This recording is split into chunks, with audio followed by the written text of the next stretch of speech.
Welcome into a new edition of the Sports Stove Podcast. Today I am joined again by my dad, Dale Stover.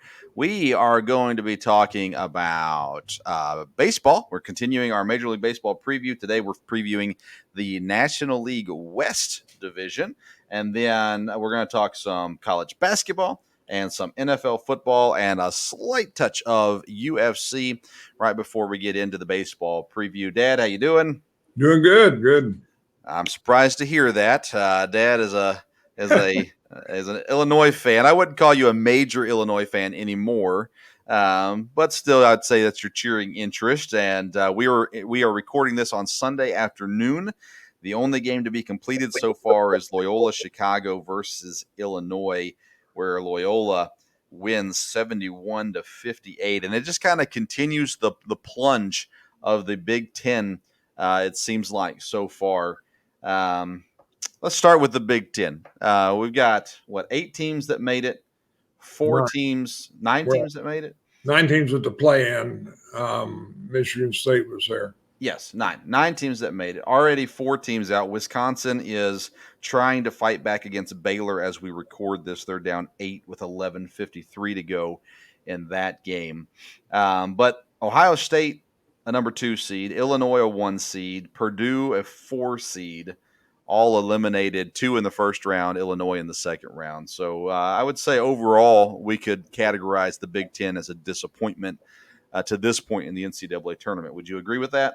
Yes, that was very true because they've had the big upsets as far as the high ranks going down from there. They've had some solid play on some of the, Maryland and Rutgers. Of course, we'll see how that comes on in the next round, but that's not the teams you were counting on. Iowa does look strong. We'll see about that in Michigan. But as far as having 9 in there and the teams that have gone out so far, I'd say the Big Ten is disappointed in their tournament showing for sure. Yeah, Rutgers and Maryland, I think they were both 10 seeds, right? Maryland was a 10. Yeah, and Rutgers was a 10 as well. So they were both 10 seeds beating the 7 seed. I don't consider a 10-7 win a massive upset, but they did both win those games. I think Rutgers was a favorite, but I could be wrong in that. Then Purdue, of course, the 4 seed lost to North Texas. Wisconsin beating North Carolina. That one surprised me. I thought North Carolina was looking good coming into the tournament, but they dominated North Carolina in that game. But, yeah, that Ohio State loss, that was kind of the first big one of the weekend.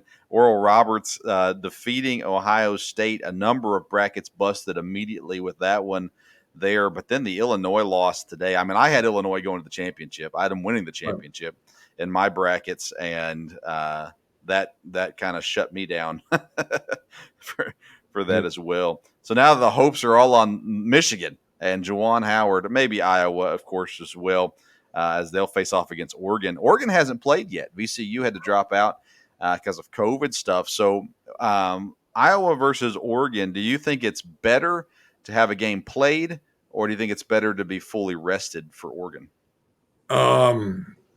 Probably to have a game played, but I don't know that it'll hurt them from that standpoint. Iowa's solid. Looks like they're a team that doesn't get flustered, and they've got the star. I mean, he's going to be consistent all the time. They're going to, Oregon's going to have to handle him and go from there. 2 11 seeds won in the first round. UCLA defeated BYU. Syracuse beat San Diego State. I had the UCLA game picked over BYU, but I did not have the Syracuse one picked. One number 12 seed won Oregon State over a crippled Tennessee. We'd never trust Tennessee in the tournament. Then 2 13 seeds, Ohio and North Texas, beating Virginia and Purdue. We have a Virginia fan in our church. I was consoling him today. And then a 14 seed, Abilene Christian beat Texas. And 15 seed Oral Roberts beat Ohio State.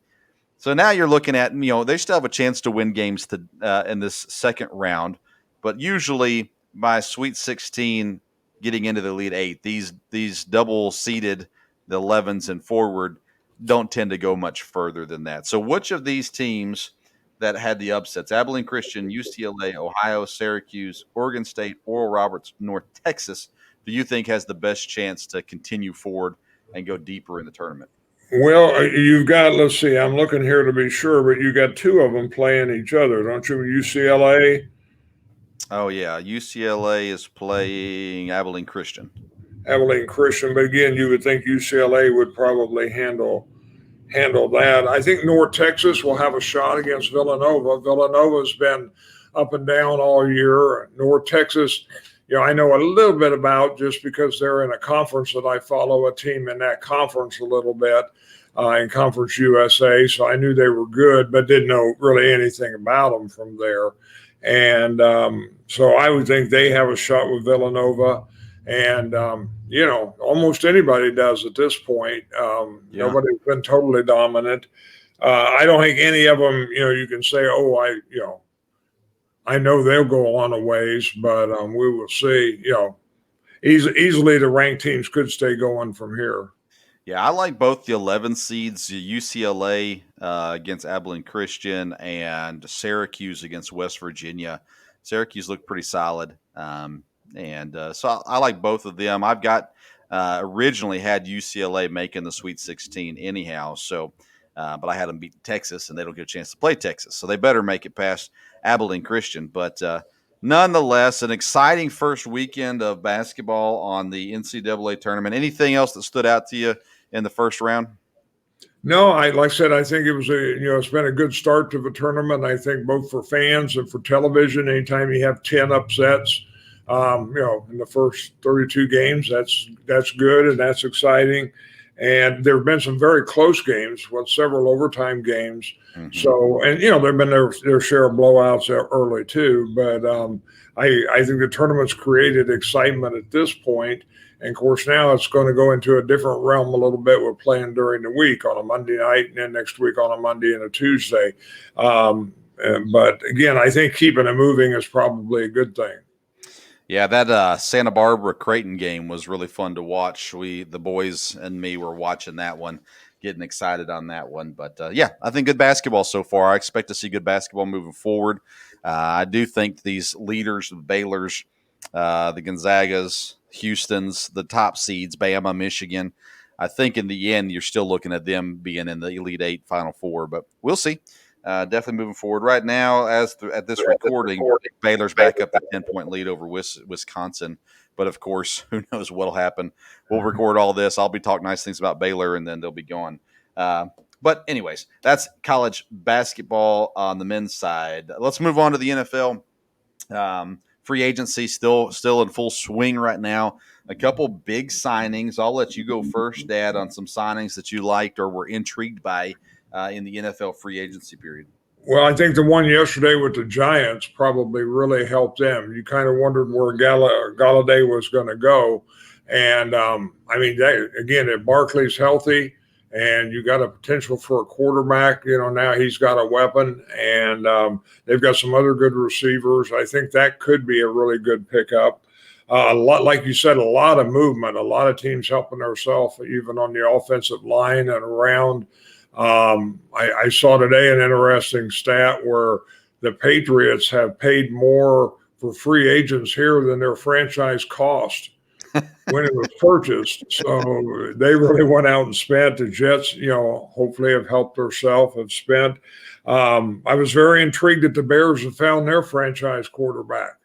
Andy Dalton. Yeah, didn't think that's probably where that would go. And but again, being a Packer fan, it's the Bears, and you never know what's going to happen there. But that was a little surprising. And he says he's been guaranteed the starting job. So, well, I would hope so. I mean, yeah. I like Andy Dalton. I don't think he's a superstar quarterback or anything. I think he would have been a great fit in Washington if they weren't going to go out and get somebody big. He could have been the piece to help with them. Put him in Chicago. I mean, Chicago still has some decent defensive players, although they've cut a few guys as well. That's definitely, and especially when they were in the conversation for Russell Wilson. Yeah, that's a big letdown for Chicago fans, Andy Dalton. But I really do like Andy Dalton. I think he'll do better than Nick Foles or Mitch Trubisky in Chicago. which reminds me, Trubisky goes to Buffalo to back up Josh Allen. I think that's a great spot for him, an opportunity to grow a little bit on the bench in a good organization.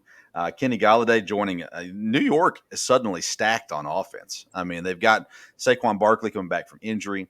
They've got John Ross, Sterling Shepard. I think they still have him. Darius Slayton in there as well. They've got Evan Ingram, the tight end. They signed Kyle Rudolph, the tight end, also. So they're building quickly in New York. The Broncos signed Kyle Fuller. Thought that was a good signing, the cornerback that Chicago got rid of. The Steelers re-signing Juju to a one-year contract really surprised me because they said there were 3 or 4 teams that offered him more money than what Pittsburgh did, and he wanted to go back to Pittsburgh. I don't see Pittsburgh as a team on the rise right now. What do you feel about the Steelers right now? Well, of course, I would agree. I don't think, they're deep as far as in the future. You got Roethlisberger coming back. So if he stays healthy, and Juju is a one-year contract. So, I mean, I think there's a chance to think they'll have a good year this year. That division, though, is getting better, is part of the issue there. That's a pretty tough division where, like I said, the Giants are getting a lot stronger, and they're still not, that's a fairly weak division. No matter what Dallas says. Yeah. The Giants definitely getting stronger. Vikings, they signed Patrick Peterson. The Washington football team, they bring in Curtis Samuel and Ryan Fitzpatrick. I don't get the Ryan Fitzpatrick signing. Washington is a quarterback away. I mean, they really are. They've got a running game. They've got incredible wide receivers. They've got a great defense. They need a quarterback. I assume they're going to go draft one unless they really like that Tyler Heineke guy. But that one surprised me as well. The Chiefs, they cut 2 of their starting offensive linemen. They signed 2 linemen as well. Kyle Long, who came out of retirement, and Joe Thuney from New England. So they bring those guys in as well. And then you said it, the surprise of the free agent world so far, Isaiah Wilson, recently traded from the Titans to the Dolphins, cut 4 days on the team, something like that. Yeah, 3 days into it. You just don't understand a guy like that. But he goes to Miami. He's late for his physical. He's late for the team orientation. Then he skips 2 workouts that he promised he would be at, and then he refused help from the team. As far as they were trying to give him some guidance. So you don't know, you don't understand that one at all. I mean, you'd like to think there's some physical ability there, but I mean, I wouldn't see anybody would take a chance on him again now. No, I mean, he could look at some of the other leagues out there if you wanted to. You've got that fan-led football team that Johnny Manziel's at, and Josh Gordon's in as well. You've got the CFL, you've got the XFL. It's coming back next year, but at this point, he has just proven that he just will not do what he needs to do to play. And it's sad, really, when it comes down to it. Very sad. Any other NFL news? No, like I said, a lot of flurry there in the free agent market. Probably a little more than I expected because of the cap situation. And of course, as Packer fans, we're still waiting to see what's going to happen in a couple of things there. But now, the draft's going to be interesting because things are kind of set up. Who needs stuff in the draft. A team with a lot of draft picks that did not make a splash in free agency was Miami. Mm-hmm. So, it'll be the draft will garner a lot of interest as it probably would have anyhow. Definitely. Quick thoughts on the UFC. Former guest of the Sports Stove podcast, Harry Hurricane Hunsucker, had his UFC debut Saturday night against Tai Bam Bam Tuivasa. 4 days notice, Harry Hunsucker took this one, and he gets knocked out in 49 seconds. He did get a few good licks in on the fight, but those leg kicks that Tuivasa gave him early kind of crippled him early, set him up for defeat. But Harry reported today that that fight did earn him a UFC contract, so he's going to come home back to Richmond, Kentucky. He's going to get kind of healed up, get some time to recover, and then they're going to give him a full fight camp and an opportunity to fight again in the UFC. So congratulations to Harry Hunsucker. We're working on getting him back on the show and also interviewing him for the MMA show that I host on Saturdays on Belly Up Fantasy. But Congratulations to Harry Hunsucker. He's willing to take a fight anywhere, anytime, he says, but it's not great for his career. So I'm thankful. I'm thankful that he's going to get a full fight camp and a chance to prove himself in the UFC in the way that he deserves a legit chance. He was on Dana White Contender Series, had 2 days notice. He took that fight, almost won over Jared Vandera, but almost knocked him out. But he ended up getting a ref stoppage there, and so I'm happy for him that he gets the opportunity to fight in the UFC. All right, let's move on to baseball. We're continuing our MLB preview. We have gotten through the American League Conference, so make sure you can go back and listen to past episodes with that. Today, we're talking about the National League West. Originally said National League East, and for whatever reason, I forgot and completely prepared for the West. Thankfully, Dad, you were ready to go on this. So that's what we're going to do. Diamondbacks, the Rockies, the Dodgers, the Padres, and the Giants. Here, we're going to start off with the Arizona Diamondbacks. They have one key loss in outfielder John Jay. They bring in new additions as Drupal Cabrera and the relief pitcher Joakim Soria. Their projected lineup is second baseman Ketel Marte, right fielder David Peralta, first baseman Christian Walker, third baseman Eduardo Escobar, catcher Carson Kelly, shortstop Nick Ahmed, left fielder Dalton Varshall, and center fielder Tim LeCastro. Their pitching rotation is currently set up as Zach Gallen, Madison Bumgarner, Luke Weaver, Caleb Smith, and Merrill Kelly. Their projected win total 74.5. That is projected to be fourth place out of 5 in the division. Interesting, I thought they bring in as Rubel Cabrera, but they don't have a designated hitter this year. And Christian Walker's kind of a more younger, up and coming first baseman, I suppose, than at least than Cabrera. So I'm not sure how that's going to fit in for them. Maybe Walker plays a little third base or something else. But anyways, what are your thoughts on the Arizona Diamondbacks for the 2021 season? Like I said, they're slated to be fourth, and that's probably about right. I mean, I don't think doesn't look like preseason like they have the horses to contend. And it's that way with several. We're going to see several in this division like that. But I mean, they didn't make a splash at this point, and they're against a couple of really strong teams in their division. Yeah, I mean the NL West is top heavy for sure, and you have a few bottom feeders, and Arizona definitely seems to be one of those bottom feeders as well. It looks like their pitching is relatively strong, but they don't have a lot of depth, and their batting probably isn't good enough to compete this year either. But there are some fantasy players on this team. At least I think so. What do you think about fantasy value guys for Arizona? I mean, again, there's a few, not necessarily a lot. Of course, Marte, you have him, Zach Gallen, and like you said, they have some pitching, but he's one that is ranked pretty high, and then Walker at first base, but not a lot there. Again, I think there'll be a team like we talked about last week that you'll watch as the season starts and see if there's somebody, and somebody will get hot with them. Yeah, Ketel Marte is one of my favorite guys. I've tried to get him different places and have not really been able to get him at this point. I really like him. He leads off in the order as well, so he gets a lot of opportunities there. Christian Walker, he's a late round guy. He gets overdrafted sometimes. He hangs down there with your stereotypical first baseman that you can kind of pick up throughout the season when a guy gets hurt a lot of times as well. There, Gallen and Bumgarner still, you never know exactly what he's going to give you from pitching, but he's the kind of guy that I like to go with later in the drafts as well. A guy that's proven, and if he doesn't do well, I just drop him and pick up somebody else. But something to watch for.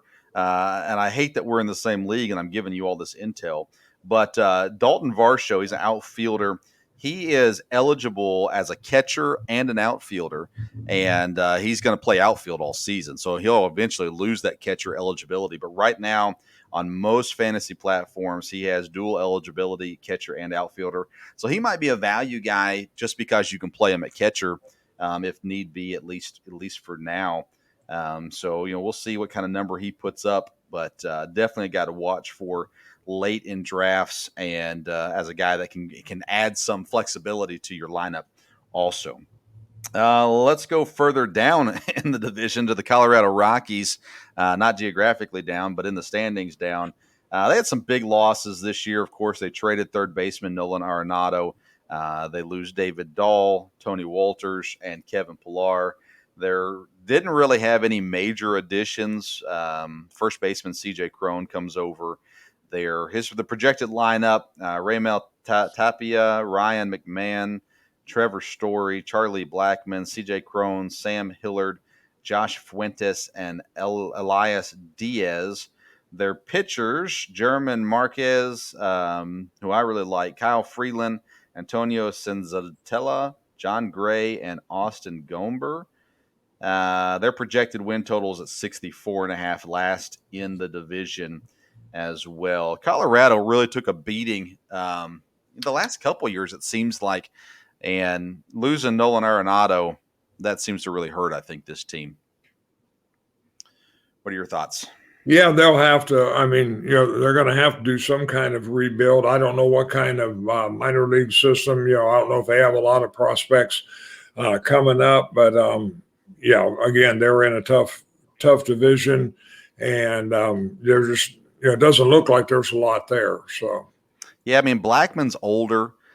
He's been pretty dependable for him as a bat, but he's getting older. Story's phenomenal. But outside of that, they're really hurting. It seems like I said, I really like German Marquez, the starting pitcher. Been a big fan of his, but when you're talking about fantasy things, the pitchers in Colorado is dangerous because when they're at home, it's a batter's park for sure. What are any fantasy values you find in Colorado?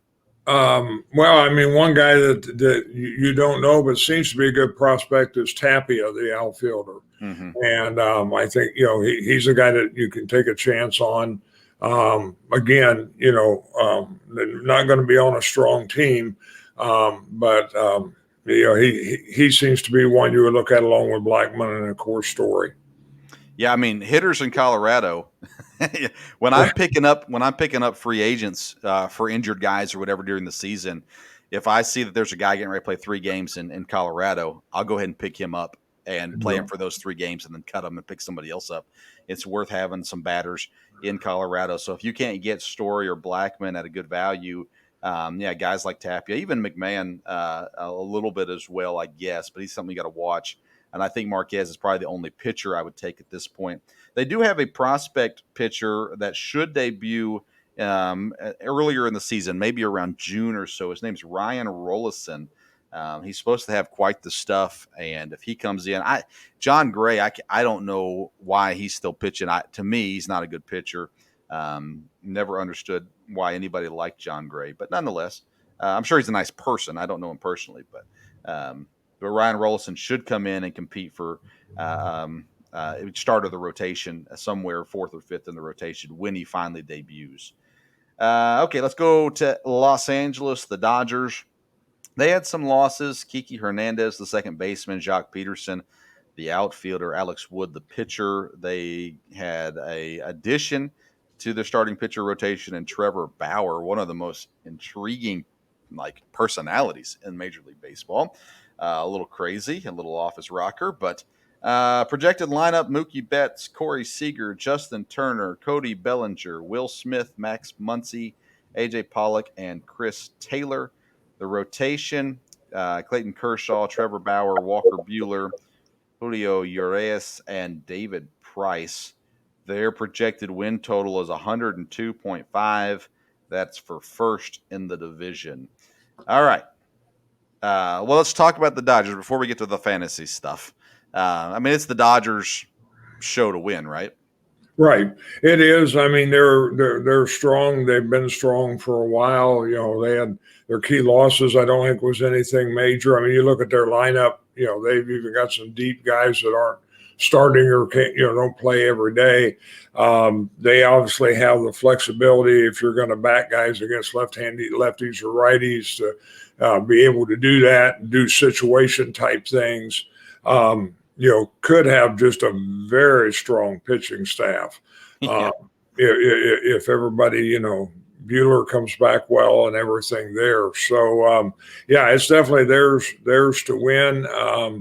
Again, it'll be keep everybody focused and everybody together, but the talent is sure there.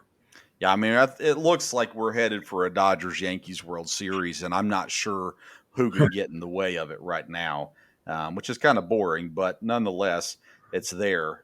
Fantasy value. So what I do when I'll show you my paper. Of course, if you're listening to the audio, it won't matter. But I don't know if you can see that. Yeah, so I break it down like this, and then I've got my fantasy value underneath all the other things written in that little box. I have typed out everyone. So instead of telling me who's the good fantasy picks in LA, is there anyone that you'd say that's the guy I'd stay away from? No, the tricky thing about LA is, like you say, you want people, lead off guys that are going to bat a lot. Now, again, the Dodgers may score enough that the guys that are 7-8, they may get a lot of at bats. But there's some guys who have great potential, but they're not high up in the lineup.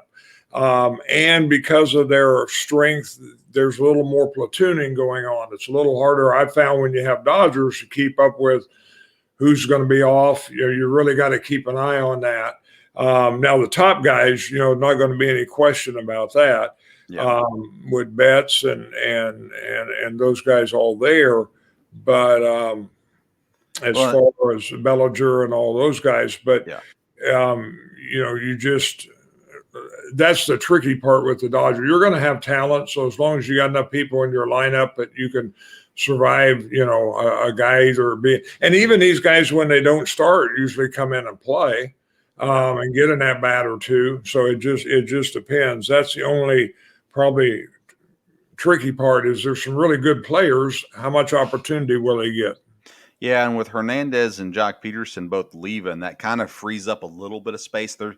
The way that I've read it, at least, the second base could still be a little bit of a platoon with Chris Taylor, but Taylor will also play shortstop for Corey Seager to give Corey Seager a day off. So someone else comes in at second base, Taylor goes over to shortstop, or different things like that. So yeah, they're probably the one team that I would say the 7, 8, 9, or I guess the 6, 7, 8 batters are still worthy of being drafted. It's just a when you get them. You don't want to overdraft for them at that point. The pitching staff, same way. Kershaw, Bauer, Bueller, Urias, and David Price. I mean, I don't think there's a better five. We'll probably talk about the Padres next. They're probably close, but not as good. I mean, that's a pretty solid starting rotation when you're talking about Major League Baseball pitching. Even in fantasy values, I very rarely would get a number 5 guy in the rotation unless it's a young prospect that I'm just kind of taking a chance on. David Price pitching 5th in the rotation, he's still worthy of a late round draft pick, someone that can give you some decent numbers in maybe 5 or 6 innings at least. So I've got a couple things written down for that too. Walker Bueller, who I know you really like. Of course, he played at Kentucky, so I see a lot of stuff about him as well. He seems to be a little overvalued right now, I think, in fantasy baseball. Getting drafted higher than maybe he should be. His stats and numbers match up a little lower, not much lower, not drastically lower, but a little lower than where he's being drafted at right now. So to me, like you were talking about with the Dodgers, I think it's easy to kind of use them as a pawn, expecting other people to draft them where you can still get same or better value below these guys where they're being drafted just because they're the Dodgers and you know the names. You don't know the name of most 7 and 8 batters in the lineup, but for the Dodgers, you know them all. Max Muncy's a guy, he's going to get more regular playing time. He was a guy that platooned a lot in the past in LA, but he should be more consistent this year. And he's getting drafted pretty low in fantasy leagues right now. So he's a guy to watch. In our league, I believe he was kept. I don't think he's even available, but we can keep 9 keepers. But in the other drafts, it seems like he's getting passed by a lot. He could produce some good value for sure there. Let's go to the Padres. Key losses for the Padres: Jason Castro, the catcher, starting pitcher Garrett Richards, and then designated hitter Mitch Moreland, or first baseman, I guess, Mitch Moreland. They brought in some pitching in the offseason. Yu Darvish, Blake Snell, and Joe Musgrove all will be in the rotation. Their projected lineup is Trent Grisham, Fernando Tatis, Manny Machado, Eric Hosmer, Tommy Pham, Will Myers, Jake Cronenworth, and Austin Nola, the catcher. Their rotation is Yu Darvish, Blake Snell, Joe Musgrove, Chris Paddock, and Adrian Morajan. Their projected win total is 94.5, which is 8 behind the Dodgers for second place. I really, really like this Padres team. The talent level they have seems to be incredible. What are your thoughts on the Padres? I mean, when you look at their young talent, they have a chance to be really good. Mm-hmm. They're going to be a team that'll have to develop, that'll need to play up their potential. But they've brought people in here, so again, if they can play as a team, their talent level is really pretty good. You look at the Dodgers and you think, wow, that's something. But yeah, they're not far behind. So yeah, you look at the bats that they have. I really like Trent Grisham. I think he's super talented in center field. Of course, Tatis and Machado. Hosmer needs to play up to his ability. I feel like last year he was down a little bit, but he's a guy that he has the potential. He just got to play up to it. Tommy Pham and Will Myers the same way. These are guys that have played in the league now for a while. They had high expectations, and if they fulfill those expectations, they're going to be an incredibly dangerous team. Then you look at that starting rotation. 3 new pitchers on the team, Darvish, Snell, and Musgrove. Darvish was one of the better pitchers in the league last year. Snell has been great. Joe Musgrove doesn't excite me. Chris Paddock, though, is really good, who was already in San Diego. And then Adrian Morajan as well in there. What about fantasy guys? I just kind of went through the whole team again, but the fantasy guys for the Padres that you like. well, a name that I saw a lot, but apparently is not in the starting rotation is, I don't know how you pronounce it, but Lamet or LeMay. I think he's hurt. Hmm? I think he's injured. Okay. That'd be it because, again, they talked about he has great potential coming in. But, yeah, if he's out a while, then that'll be that. You have all your main players. Again, this is one where if you need positions later to fill, they've got a couple outfielders there with Myers and is it Pham? Yes. And again, Nola is a decent catcher. This is a team that you can look to fill spots middle, late of the draft. Yeah. So Lamet is not injured. I have him here as the 6th guy, which would really lean him more into the middle rotation, I guess, as well, middle reliever. But I don't know. That could change. Obviously, these are not official things, and that could change for sure. They also brought in Mike Clevenger last year, I think, but he's injured. He had Tommy John surgery, so he's going to be out all of this year. Drew Pomeranz is on the team. He's an interesting guy as well, being brought in. Also, and they lost a lot of relief pitchers in the offseason. Kirby Yates, one of those guys, Trevor Rosenthal as well. But it seems like they've got a pretty solid team. If they can be healthy, health might be a big issue with them this year. I like Austin Nola a lot too at catcher. He's a guy that you can usually get pretty good value on in your drafts. Let's see here. Grisham, I already said. I love Grisham. Cronenworth is a guy I like. I had him last year at times, off and on throughout the season last year. He is the second baseman, lower in the batting order, but he can provide some stats for you as he's hot and things like that. So a good guy to watch. And then Darvish and Snell, I mean, 2 top pitchers worth having. And Chris Paddock, I think, is pretty decent as well. All right, that brings us to the lowly San Francisco Giants. They're projected 3rd right now in the division from my official numbers, 75.5 game win total. That's 1 above the Diamondbacks. Key losses, Hunter Pence, Jeff Samardzija, both of them been longtime Jets, and both of them gone. I don't think either of them are on a team right now. I'm looking real quick to see. No, I think they're both free agents still, but I'm not sure. Anyways, both of them gone. They bring in the second baseman, Tommy La Stella, and starting pitcher Anthony De Scalfini, something like that. Their projected lineup is Tommy La Stella or Evan Longoria at third base, second baseman Donovan Solano, right fielder Mike Yastrzemski, left fielder Alex Dickerson, catcher Buster Posey, first baseman Brandon Belt, shortstop Brandon Crawford, and outfielder Mauricio Dubon, who has some flexibility, can play multiple positions. Starting pitchers Kevin Gossman, Johnny Cueto, Anthony DeScalfini, Aaron Sanchez, and Logan Webb. And like I said, 75.5 win total. You're a Giants fan, Dad. Do you have any expectation for this team? I mean, again, I don't know if they can compete with the Dodgers or the Padres.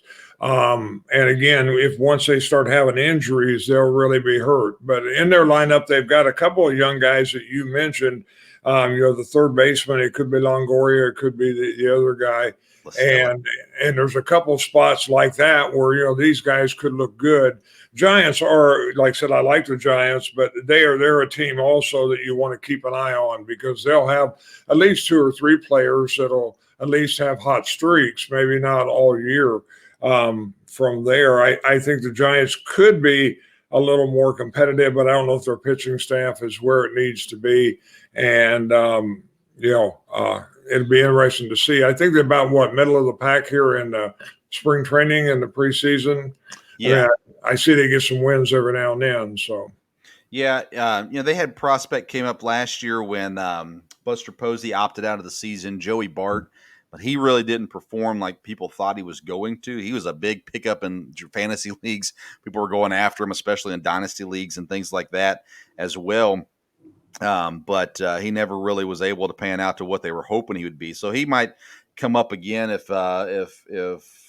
Posey or Brandon Belt get injured. Bart can come up and play catcher or first base as well. I'm looking to see they're 7-9 in spring training, so they're kind of that lower middle of the pack right now in spring training.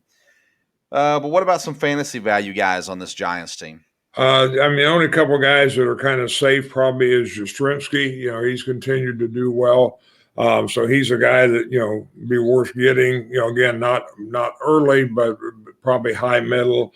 And you read different things. You don't know how good Gossman's going to be, but he's their number one pitcher. So, he'll be a guy that'll go. After that, probably most of them will be guys you'll look at to pick up early. Might take a chance on one real late in the draft, just to, a prospect somewhere. Yeah, Brandon Belt's a guy keep an eye on. I think Posey's kind of past his fantasy value at this point, but we'll see. He's had a whole season off, so maybe he's fresh and he'll come out and have a crazy good year. Gossman, if you like strikeouts, Gossman's your guy. He gives you a good strikeout ratio there as well. Yastrzemski, his batting average is incredibly close to Mike Trout, Cody Bellinger, and George Springer. So if he can get his power up, he's a guy to definitely watch for, a guy that could have a breakout season this year as well. He'll get opportunity batting in the top part of the order, third or fourth in the order there as well. I'm a huge Mauricio Dubon fan. He came over from Milwaukee, so he was in the prospects there in Milwaukee. He played infield mainly in his time there, but now is kind of going back and forth, I believe, center field center field, and he can play second base and different things as well. But he's a guy that if he can get, he was a prospect with tons of potential. So he's a guy that if he can get it together, and maybe he'll get more opportunities currently in San Francisco, just with them kind of being down right now, that might open the door for him to take off this year as well. But Yastrzemski's a guy that he's probably the guy in San Francisco that you're looking to get. Do you have in front of you what his average draft position is or where he's ranked at overall? No, I know he's definitely in the top 100, probably in the top 80 to 75, somewhere in there. Okay. I don't know where he's ranked necessarily as outfielders, but as far as total number is concerned. Yeah, I'm interested to know kind of where he'll fall in this year because he's got the name, and the name always draws a little bit of interest and things like that as well. I'm looking to see if I could find. I'm looking up right now. where he's going at. Looks like he's in the range of 112 to 120 as far as average draft position goes right now. Is where fantasypros.com has him going, averaging in the drafts. It looks like some other sites have him right around that 100 mark, 105, 101. So he's kind of in that range, right around that 100 mark that he's being drafted right now. But he is a legit breakout candidate this year for the Giants, and he's probably the only guy that I would consider going for in the draft.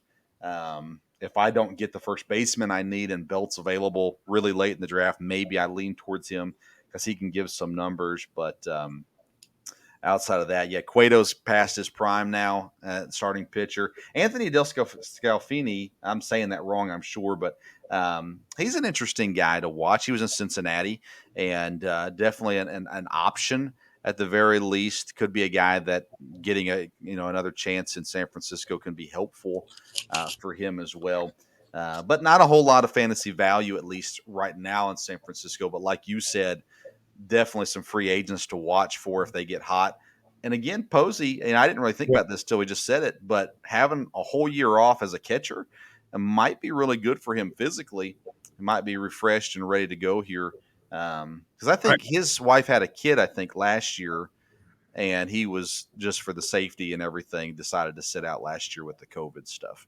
yeah, he's still got potential. Of course, he's had a lot of power, so he'll probably be a guy that if you didn't take a catcher early and was going to go get one late, depending who's left, you'd look at him just on potential and see how he does because he's been a great catcher during his career. Yeah, and I mean, for so many years he was the top catcher. Like he was the Mhm. guy at catcher, and now he has been surpassed the last couple of seasons with him. It looks like he has slid way down. He's number 14 right now in the catcher rankings according to Fantasy Pros. He's behind Dalton Varshall that we talked about from Arizona that'll be playing outfield. But so he's behind him, but ahead of guys like Carson Kelly, Yadier Molina, Jorge Alfaro from Miami.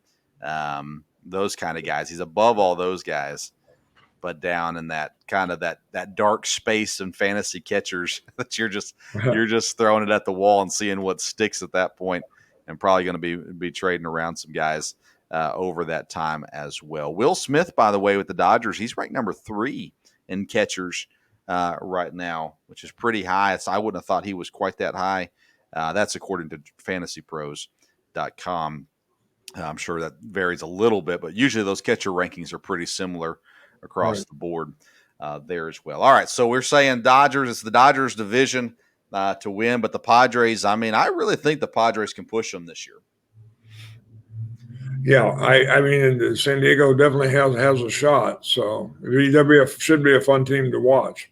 Yeah, and like you said before with the Dodgers, if they kind of get to this, maybe they're not motivated because they are so good. They may not take it as serious right off the bat and give the Padres a chance to get a hot start. And all you got to do is, if the Padres beat them when they play them, it's going to set them up in a nice spot as well. But that pitching staff for the Dodgers is ridiculous.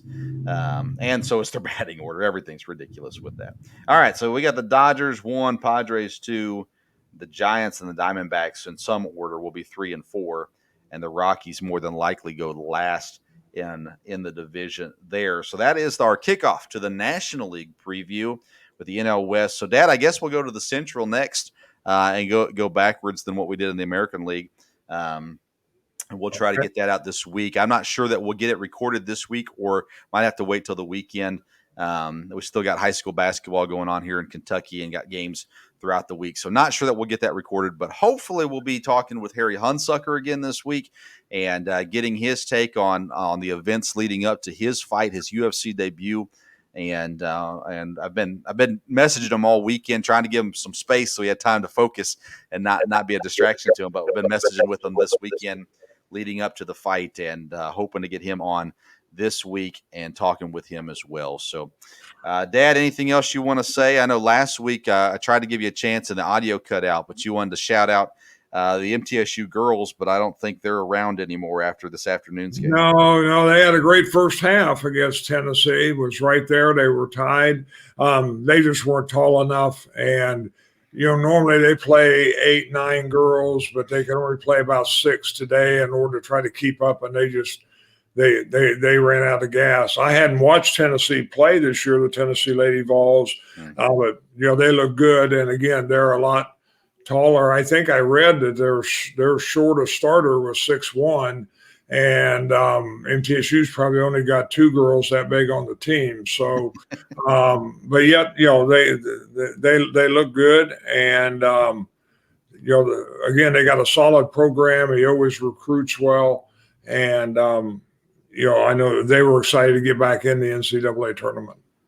Yeah, Tennessee Lady Vols win 87-62. Kentucky Lady Wildcats, they won their game today as well. No major upsets, I don't think, yet in the girls' tournament.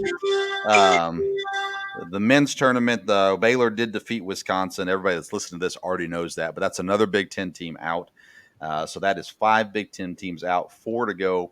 Michigan, Rutgers, Iowa, Maryland. That's definitely a letdown for that conference, for sure. But, it is what it is. This is a strange year, so we'll see how all that shakes out as well.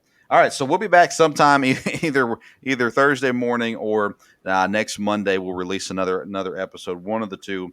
More than likely, it won't be till Monday. But nonetheless, we've got a great week ahead of us in sports with some more basketball, more football, free agency. There's a huge UFC fight this weekend, a lot going on. So we'll be excited to see how it all goes. Today's episode, by the way, brought to you by Blue Coolers. And we have a link in the podcast notes for you. If you need a new cooler, if you're an outdoors person, you're a fisher, a camper, a hiker, whatever, if you're going to be outside a lot and you need a solid, good cooler, Blue Coolers is the way to go. 55 quart Blue Coolers. They've got more than that, but those coolers are 5-star rated. It's their best product that they, as far as ratings go. 10-day ice retention, 5-year warranty on the parts. Great products. Go to Blue Coolers. Use the link in the podcast notes so that they know we sent you there as well. Thank you for tuning into the Sports Stove Podcast today. Until next time, we'll see you around the Sports Stove.